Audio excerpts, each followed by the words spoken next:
नमस्ते, मैं doctor Nirmala Kumawat 7वीं classes में आपका स्वागत करती हूँ। हमने पिछली क्लासेस में पढ़ा था वर्णमाला, जिसके दो भेद है, स्वर और व्यंजन। उसमें से अपन ने स्वर से जो संबंधित प्रश्न बातें थी वो जानी कि स्वर जो है, कौन सा स्वर कहाँ से उच्चारित होता है, उसको क्या कहा जाता है, और उससे बनने वाले जो प्रश्न है वो हम अगली क्लास में देखेंगे, जिसको उन प्रश्नों को लेकर मैं आपके सामने आई हूँ। ये प्रश्न विभिन्न परीक्षाओं में स्वर से संबंधित जो भी प्रश्न है वो उस वीडियो से कवर हो जाएंगे, और जो प्रश्न है वो मैं आपके सामने लाई हूँ। हम देखते हैं पहला प्रश्न क्या है कि हिंदी वर्णमाला में कितने स्वर है। तो मैंने आपको बताया था हिंदी वर्णमाला में कितने स्वर है, 11 स्वर है। कितने स्वर है, 11। और अगर आपके सामने प्रश्न आया कि हिंदी वर्णमाला में मूल स्वर कितने हैं, तो मूल स्वर मैंने आपको बताया था कितने हैं, 4 है। कौन कौन से, अ, ई, उ और री। बाकी जो स्वर है वो मूल स्वर नहीं माने जाते हैं, बल्कि वो किसी न किसी संयोग से बने हैं, और ये जो है इसके मूल स्वर है। अब देखते हैं कि हिंदी वर्णमाला में जो संयुक्त स्वर है वो कितने हैं। अब आप देखिएगा, यहाँ प्रश्न आया है संयुक्त स्वर। एक प्रश्न बनता है कि हिंदी वर्णमाला में संयुक्त व्यंजन कितने हैं। तब तो हम जो है वो ये वाला देखेंगे, क्ष, त्र, ज्ञ इत्यादि। और हम स्वर के बारे में पढ़ रहे हैं, तो ध्यान लगा के देखिएगा। अगर संयुक्त स्वर है जिसके अंदर संख्या ना पूछ के कोई स्वर ही दे दे, तो उसको अच्छे से प्रश्न को पढ़ के और फिर जवाब दीजिएगा। तो पहला है 3, दूसरा है 5, स है 4, द है 6। तो कौन सा आंसर सही होगा, 4 सही होगा। कौन कौन से हैं, ए, आई, ओ और औ। ए बना है किससे, अ प्लस ई से। ए बना है अ प्लस ए से। ओ बना है अ प्लस उ से। औ बना है अ प्लस ओ से। तो ये 4 क्या है, संयुक्त स्वर है।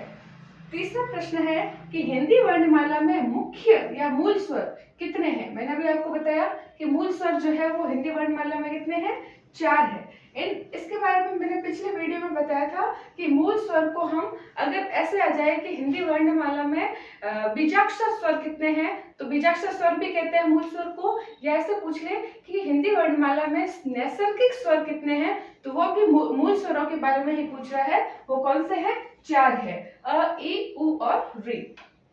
चौथा प्रश्न है, इनमें से कौन सा स्वर जो है वो दीर्घ है। जो इसमें से कौन सा स्वर दीर्घ है, ई, उ, री, आ। इसके अंदर कौन सा स्वर है, आ जो है वो दीर्घ है, जो कि अ प्लस अ के संयोग से बना है।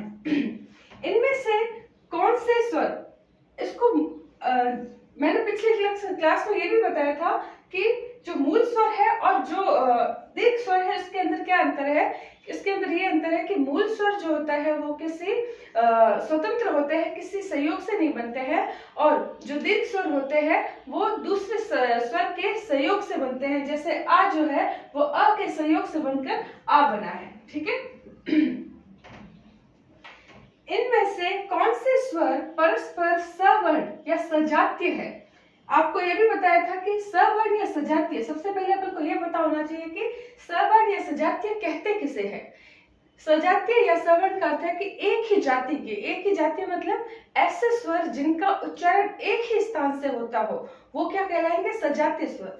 तो ऐसे स्वर कौन से हैं, एक तो है अ, आ, एक है ई, एक है उ, बड़ा उ। अ जो है वो कहां से उच्चारित होते हैं, कंठ से उच्चारित होते हैं। ई कहां से होते हैं, तालु से होते हैं।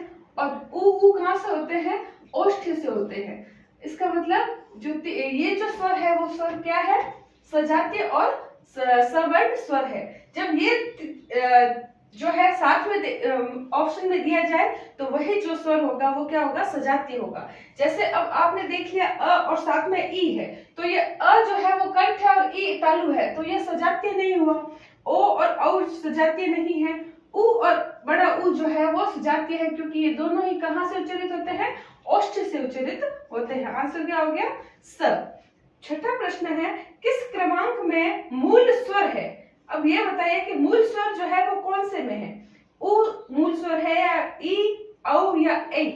हमने बात की थी कि ये जो है अ प्लस ई के संयोग से बना है, औ जो है अ प्लस ओ के संयोग से बना है, और ई जो है वो ई प्लस ई से बना है, जबकि उ जो है वो स्वतंत्र है। इसे क्या कहेंगे? मूल स्वर कहेंगे। तो इसके अंदर कौन सा स्वर है? मूल स्वर उ है। इसका आंसर क्या हो गया? अ।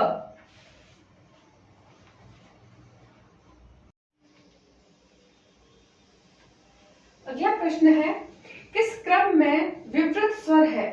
अब मैंने आपको बताया था क्लास में कि विवृत स्वर किसे कहते हैं। ऐसे स्वर, यानी कि विवृत स्वर वो जिसके मुख के खुलने के आधार पर हम चार भागों में बांटते हैं विवृत स्वरों को। तो कौन कौन से स्वर है वो? समृत स्वर, विवृत स्वर, अर्ध समृत स्वर और अर्ध विवृत स्वर। तो विवृत का अर्थ होता है कि जिस स्वर के उच्चारण में हमारा पूर्ण रूप से मुख खुले तो उसे क्या कहेंगे? विवृत स्वर कहेंगे। और वो स्वर कौन सा है? आ। कौन सा है? आ, द। ठीक है। जिस स्वर के उच्चारण में दो मात्राएं लगती है उसे क्या कहा जाता है? मूल स्वर तो कह नहीं सकते, यह तो स्वतंत्र स्वर है, बिना किसी स्वर के जो संयोग से बनता है। संयुक्त स्वर उसे कहते हैं जो किसी दूसरे स्वर के संयोग से बनता है। गुरु स्वर को हम दीर्घ स्वर भी कहते हैं। इसी के बारे में पूछा है कि जिसके अंदर दो मात्राएं लगती है उसे क्या बोलते हैं? गुरु स्वर बोलते हैं। लघु स्वर के अंदर कोई मात्रा नहीं होती, जिसे ह्रस्व स्वर भी बोलते हैं। ओम जो है वो किस प्रकार का स्वर है? ओम को हम ह्रस्व स्वर नहीं कहेंगे, ओम को हम कहेंगे क्या? प्लुत स्वर। प्लुत स्वर किसे कहते हैं? ऐसा स्वर जिसके अंदर जैसे दीर्घ मात्रा जो है उस दीर्घ मात्रा से दुगुना और ह्रस्व या लघु मात्रा यानी कि लघु स्वर से तिगुना जोड़ लगे तो उस स्वर को क्या बोलते हैं? प्लुत। और वो कौन सा है? एकमात्र ओम। जिन स्वरों के पश्चात जिन स्वरों के उच्चारण में मुंह सबसे कम खुलता है, मैंने क्या बोला? सबसे अधिक खुलता है तो वो तो है विवृत, और सबसे कम खुलता है वो है समृत स्वर। फिर हम देखते हैं किस क्रम में पश्च स्वर है। पश्च स्वर किसे कहते हैं? मैंने आपको बताया था कि किसके आधार पर? जिह्वा के आधार पर जो स्वरों का उच्चारण है वो तीन प्रकार से होता है। अग्र भाग से अग्र स्वर, मध्य भाग से मध्य स्वर और पश्च पीछे के भाग से पश्च स्वर।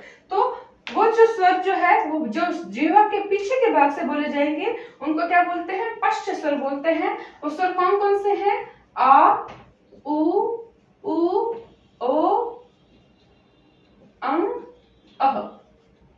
तो इसके अंदर ई दिया है, उ दिया है, ए दिया है, ऐ दिया है। तो इसमें क्या बोला है कि कौन सा जो है वो पश्च स्वर है? तो कौन सा है? उ, बी। फिर है अपभ्रंश के 8 स्वरों के पश्चात हिंदी में किन दो नए स्वरों का विकास हुआ? किन दो नए स्वरों का विकास हुआ? ऐ और औ। एक प्रश्न ये भी बनता है कि अपभ्रंश भाषा में कुल कितने स्वर थे? तो अपभ्रंश भाषा में कुल कितने स्वर थे? 8 स्वर थे।